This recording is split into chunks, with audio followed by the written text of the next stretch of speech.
Mina ngifuna ukuba ngu-Secretary General abathi SG nxa beqhumela.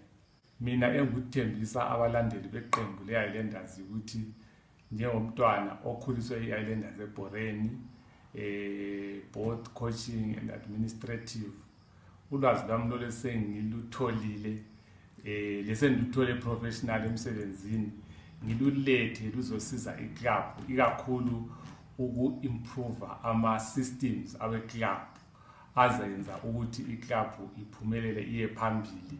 Kuyadingeka ukuthi sithi institutionalize lezi zinto sibe lama-systems lama-policies atshengisayo ukuthi thina siyalapha sikuyini esifuna ukukwenza ikakhulu ku-player development.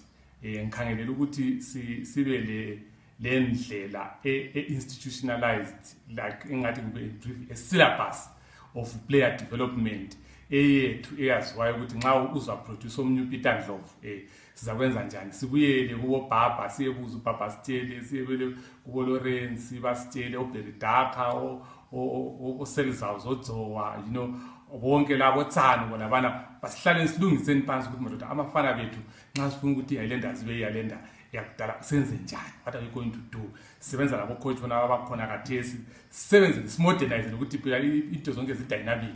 How can we use the old to infuse it with the future ukuthi club yethu njani iphumelele phambili.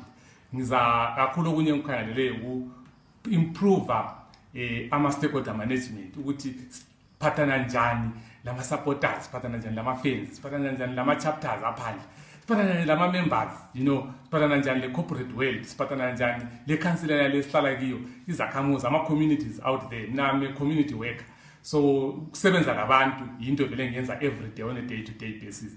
So yikho engifuna ukuthi ngikulethe laphana siku-improve iclub leyi i-continue more kuba iclub yabantu, abantu bazizwe ukuthi iHighlanders ngeyethu and kube tangible, kube systematic, kwaziwe ungafika ofisini how does Highlanders relate with school children, kube le policy, i-child policy, how is it senza njani, recruitment senza, i-education yabantwana abasibacoachayo ibe njani, ibe into e-professional ebhaliwe phansi elungisiweyo njengobona nje senza i-club licensing which is part of the requirements the club licensing.